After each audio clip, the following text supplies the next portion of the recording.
c'est Pascal. Oui, depuis 10 ans. J'habite le 20e depuis 10 ans. J'aime beaucoup. En fait, c'est un arrondissement que j'ai découvert par hasard, par un peu obligation. Et pour l'instant, je ne le quitterai pas. Parce qu'on se sent bien, il y a une vraie vie de quartier. J'ai rencontré plein de gens super. Et en fait, ils proposent plein de choses. Ils proposent à la fois un anonymat quand on a envie de voir personne, et à la fois on rencontre beaucoup de gens dans les rues, dans les cafés, à la boulangerie. Et en fait, c'est un arrondissement aéré. Et on est un petit peu privilégié, moi je trouve, ici, parce que j'adore les touristes, hein, ils font beaucoup de choses pour Paris, mais ici on est un peu protégé de ça. Et donc c'est pour ça que ça fait vraiment village en fait. Avant, j'habitais Paris, mais pendant 8 ans, j'ai refait un tour en province. Donc j'ai habité Lille et j'ai habité Limoges. Je suis originaire de Strasbourg. Donc voilà. Voilà, en fait, moi je suis venue à Paris pour travailler après mes études, en stage de fin d'études, et j'y suis restée. Après, je suis repartie, je suis revenue. Donc là, ça fait 10 ans que j'y suis revenue, et puis j'y suis très bien en fait. Donc voilà. Alors, photographe, c'est épuisant, mais c'est parce qu'il y a une attention. Ah, pas parce que l'appareil est lourd, hein, mais c'est vrai qu'il y a une attention parce qu'il faut regarder le cadre. On essaie d'intégrer un peu toutes les directives que Lara a données. Donc pas trop haut, pas trop bas, le cadre américain, le portrait, le sur-pied. Et en fin de compte, on a envie de capter des choses de la personne en face. Et après, on se dit, ah non, mais j'ai oublié le technique un peu. Et du coup, c'est une super expérience parce qu'on n'est pas vidé, mais c'est une bonne fatigue un peu. C'est pas un footing, hein, mais c'est une bonne fatigue parce qu'on se dit, mais qu'est-ce que j'ai pu capter, qu'est-ce que j'ai pu regarder. Et à la fin, on a juste envie d'appuyer très automatiquement sur le déclencheur en se disant, faut qu'on crée un cadre et on verra ce qui va en sortir en fin de compte. Et d'être pas focalisé sur le résultat de la photo, mais de focalisé sur le moment.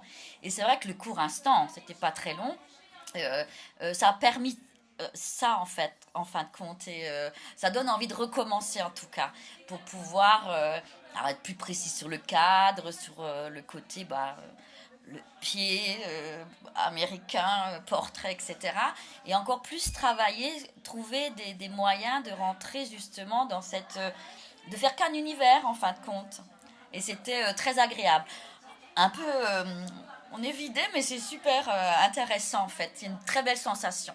Alors, de l'autre côté, on est toujours un petit peu gauche. Hein, je ne suis pas une personne qui aime spécialement me faire prendre en photo.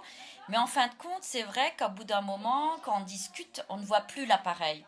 Et une fois qu'on ne voit plus l'appareil, on voit la personne derrière, elle bouge, elle se concentre, etc. On arrive à oublier autre chose, cet appareil qui va nous prendre en photo. Et on parlait de photomaton tout à l'heure et oublier, je vais avoir ressemblé à ces photomatons. Non, justement, il y a derrière le photographe qui fait en sorte que ça ne ressemble pas à une photomaton. Donc oui, et puis en fin de compte, on se met quand même relativement à l'aise rapidement en fin de compte. Et après, on est content. Qu'on s'aime ou s'aime pas en photo, on est quand même content parce que c'est un moment qu'on a partagé ensemble en fait, tout simplement. Cette fois-ci les deux. Parce qu'en fin de compte, je me suis retrouvée assez à l'aise à me faire photographier. Et ensuite, derrière donc une belle sensation. Et ensuite, être derrière l'appareil photo avec cette sensation justement de concentration, de trouver, de chercher une deuxième très belle sensation différente où en fait on a fait quelque chose. En fait, on a pris ces photos ou cette photo ou ces photos qui seront sélectionnées. Ce que je fais dans la vie. Alors actuellement, j'écris mon agence immobilière. Ah ouais. Mais c'est une reconversion professionnelle. Ah ouais. Voilà. Avant, j'étais dans la communication. J'étais responsable communication.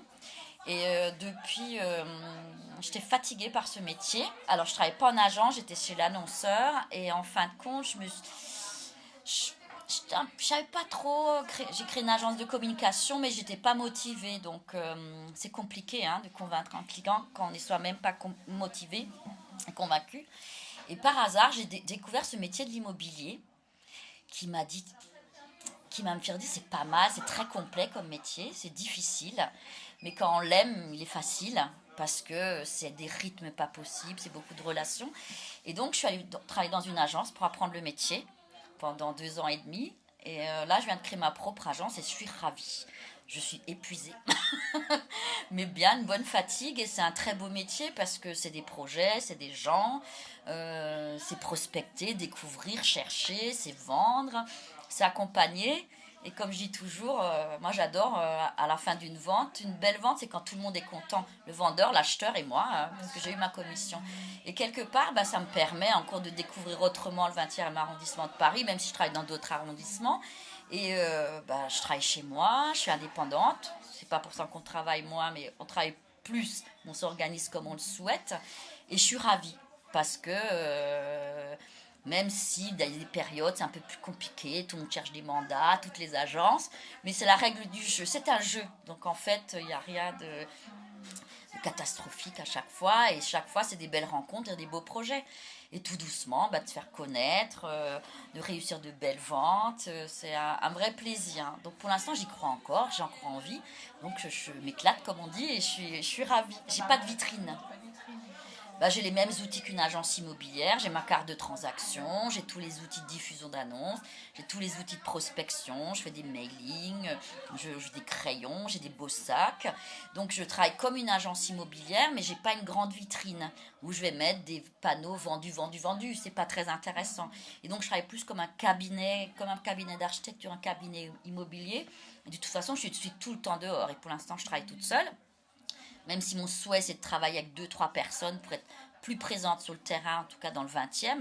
Mais je suis tout le temps dehors, donc je suis jamais chez moi. Donc ma maison est pleine de cartons avec des mailings, des crayons. Mais je n'ai pas d'agence physique, en fin de compte. Mes agences physiques, c'est les cafés du quartier. Exactement, donc j'en connais beaucoup. Je signe mes compromis de vente dans les cafés, quand on va pas chez les notaires.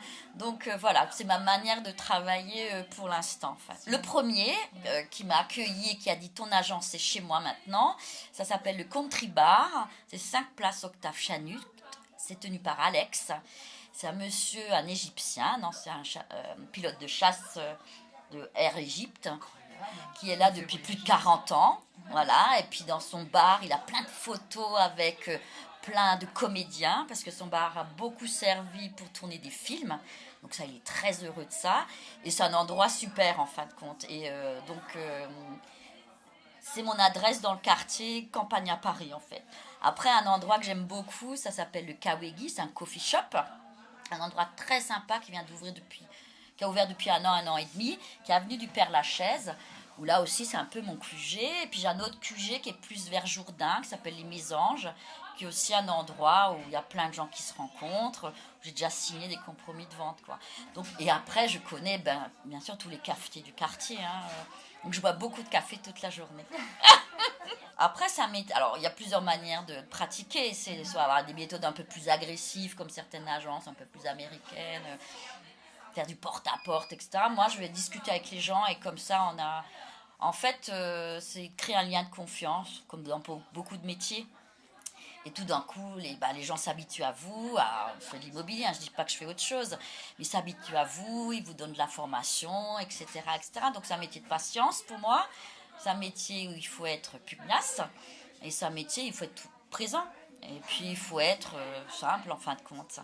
Parce que vendre un appartement, c'est souvent très affectif. Hein.